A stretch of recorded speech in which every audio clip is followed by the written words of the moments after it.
In the background, you've got a very, very special picture of one of the greatest sons of Magog ever, the Apache beating Bulsara, who still races with great distinction in Mauritius. I think he won last week.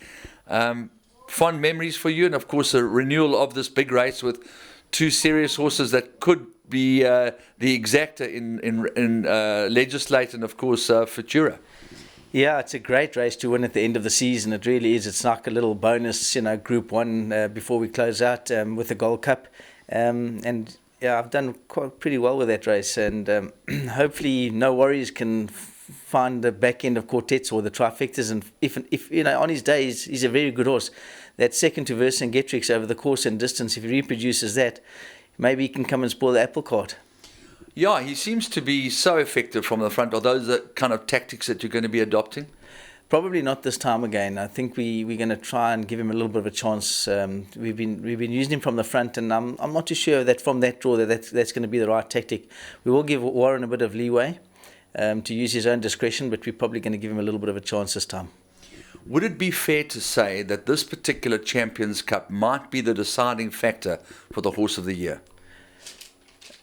It probably will be, yeah. It's going to be a tough one. But yes, it's going to be a great race to decide that. Sometimes misses one or two of the top horses. They've had their season by the Champions Cup, but it would be unfair to put it up against the Met or the Queen's Plate. But it certainly is a great race, and we always have top horses like you alluded to earlier with the Apache winning it. He went on to win the Arlington Million, albeit he lost an objection, and won in Dubai.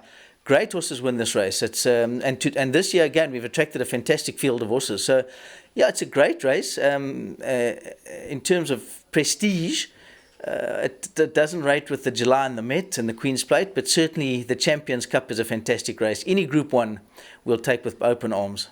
Big day on Saturday. Obviously, the Gold Circle management made a very prudent decision, and they gave people plenty of time to change their arrangements, which of course is very unfortunate, but the weather has been very kind to you this week.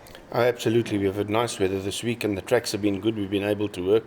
So we're looking forward to an interesting day's racing. And you've got a really super horse in the making in Rabada, who obviously would spearhead your attack for the day, I would imagine. Yeah, Andrew, look, he's done nothing wrong, this horse, and he's won with consummate ease on every occasion that he's gone to the course, and he's only getting better. He's a young, immature horse, but he's getting stronger all the while. So I think he is a horse for the future, but don't write off the stable companion Abashiri. I think in 6 months' time, Abashiri might even surpass Rabada. He's a special horse. He's also tons of ability. He's a big horse. He covers a lot of ground when he runs. He won first time out, having his first look at the grass when he won that day. And he won well, and not too many juveniles have won over a Greyville mile first time out. The one that springs to mind is Dynasty. So he was a dumb horse at that stage, so he could come into the race with a chance. Obviously, horses are there to confound one on some occasions. Frosted Honey is a classic example of that. You've decided to call it a day with her for the moment, give her a nice little break, but you've still got plenty of firepower in that particular race with at least two entries in the, is it not the Strelitzia, the Tukwini, in the Tukwini Stakes? Yeah, so we've got 3 in there. We opted to take Frosted Honey out because she's a filly I think definitely got a Group 1 win in her. And she's just gone pear-shaped since she got Natal Schuurte in the box. And she's been working well, but when we get to the course, she just doesn't even show us that she's that type of horse. So I said, you know what we do with her? We take her home, we let her down, give her horse sickness vaccination, let her mature, develop and find herself, and we'll bring her back for the fillies, guineas and those type of races later on. But she's definitely one of those type of horses. In the race itself, I got Lestrade run 2.5 lengths off them in the Golden Slipper. That was a massive run on her part because she hadn't had a proper work into that race because we had to scratch her out of the Alan Robinson because she had shins. And sorry about that. We had to scratch her because she had shins. And then she was a little bit behind the 8 ball, but when she ran so close to him, we were pretty impressed. And she's come on a lot with that run. We have Anthony on her, so she could come into the reckoning. Mela Maria was definitely not her run in the Golden Slipper. Gavin has only ridden her the once and she won well with him, and he wanted to ride her again, so I think she must be a massive runner. And Melly Flora is undefeated over the 1600. She only run twice over the 16 and won both times, and the other day by some 7 lengths. So she must come into the race of the chances. I don't think that race is a very open race. Any one of 6 or 7 horses could win that race, albeit that Dennis Dreyer is having a dream season. He's won 5 Group 1s in the last 2.5 months. He's got that filly Chestnut and Pearl's Nest. She won full of running in that race. So I think if you had to say, what do you have to beat? I think she's the horse everyone has to beat. Excellent. Now, the Vodacom Durban July is a race that one would prefer not to learn from a horse's ill fortune. And I think we have no option but to draw lines straight to Deputy Judd's race. It's just not his ability. We look at the pace of the race and it tells a story. But he's back here on weight for age terms in a conditions race, which really separates the men from the boys and give us a good idea of how good the 3-year-olds are. Absolutely, Andrew. You know, I've opted to leave him in this race because I wanted to use this as a measuring stick as to where he is with these good horses, so that we don't live on cloud 9 and think, well, maybe we can go for the Met later on or the Summer Cup with this type of horse. And this will tell me where I am with him. Are we seeing spooks, or are we on the right track with how we feel and what we feel his ability is? The Daily News 2000, if he didn't win, he would have run second, and he would have beaten Urtejal. So he was coming to go past Urtejal and beat him in that race when he was cleaned out. And when he was cleaned out, the horse that took the gap he was taking was the winner, French Navy. So had we taken that gap, French Navy wouldn't have got that gap. So in all probability, we might even have won the race. So when people say, yeah, he didn't run well and doesn't suit GREYVILLE, I don't want to believe that, because he was on his way to run a crackerjack race that day and Gavin was on him. The next time Gavin couldn't do the weight, we put Cornet on. I love Cornet. He's like a kid to me. He's he's like a family member to my kids. They love him. But on the July day, it's a Cornet that I've never ever known. I just think his brain went into freeze mode. And what he did was, you know, I don't know. I don't even think, when he sits and thinks about it, he must think to himself, what the hell was I doing? Because he's not a stupid boy, Cornet. Yeah. So the July day race, I just put a line right through it. I ignore that race. It's just not his run at all. The sad thing about it was that we'd never ever had him in better shape than he was in July. We had him sound. His work was good. He came into that race peaking. So Saturday, I'd be pretty happy to get him in the first 4. If he runs in the first 4, for me, it's a massive race.